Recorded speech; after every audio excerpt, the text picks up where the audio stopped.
It's on.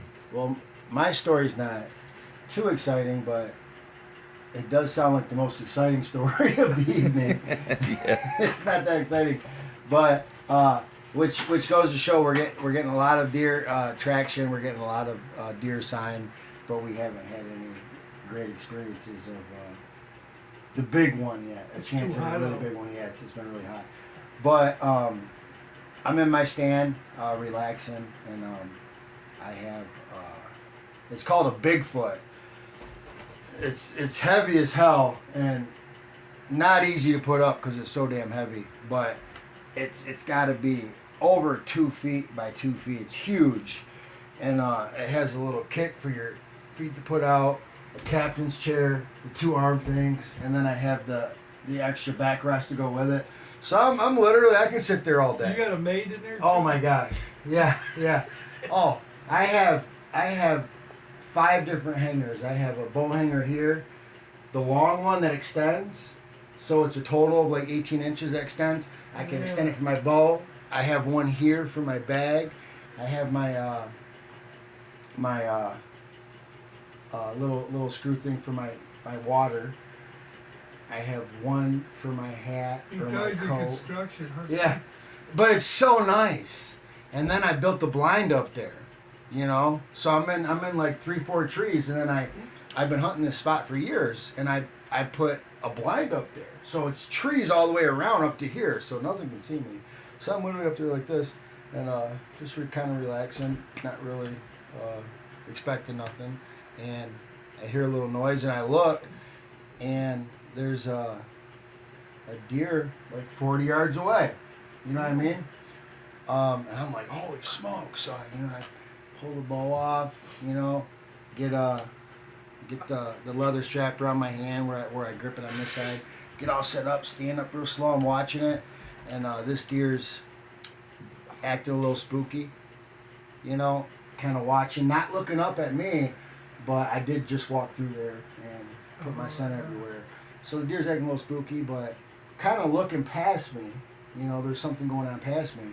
And this went on for like 25 minutes. And I have that bad finger from my motorcycle accident. So from holding the bow, I'm constantly doing this. I'm like, oh my God. And my knees. And before I even see the deer, this is 25 minutes. This thing's just taking its time, stomping its feet, jumping this way, jumping that way. Super spooked. And then finally he comes around, and I see it's a little spike, a little baby spike.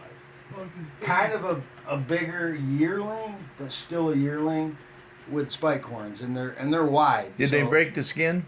Yeah, they're like that big. Oh, so they're little white tips. But they were wide, so you could tell he'd be a big buck one day. You know what I mean? They weren't real close. They were way out here, and so I'm watching them, and I wasn't able to get out last year, so I'm contemplating in my head, am I going to smoke this sucker anyway?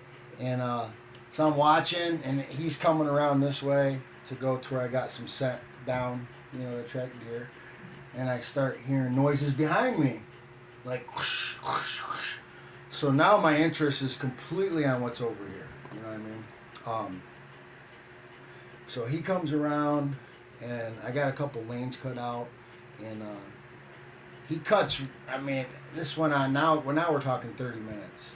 Super exciting, almost exhausting now, to the point where my knees are starting to get wobbly, and I'm like, I almost want to sit down. You know what I mean? I've been staying up 30 minutes, but he comes around, and I'm like, I'm gonna let him go for what see what else is going on, and plus it's 80 degrees out. So I'm hearing all this noise, and I can't look though, because I'm looking this way, and if you might look and that sees you, they're both gone. It turns out it was a big fat squirrel. A big fat Yeah, crashing through, and that's what had that deer so spooked. Yeah. And then the squirrel comes through, so he actually made a couple more big hops, and at this point, now I know it's a squirrel. I'm like, maybe if he comes in, I'll take him down. I'm like, maybe. He was already right there, 17 yards, not a stick in the way, nothing in the way. but that squirrel potentially saved his life because he never came back. And I was contemplating maybe, now that I knew it wasn't too dear, you know what I mean? So I did let him go at first, and I maybe wasn't going to let him go in the long run. So.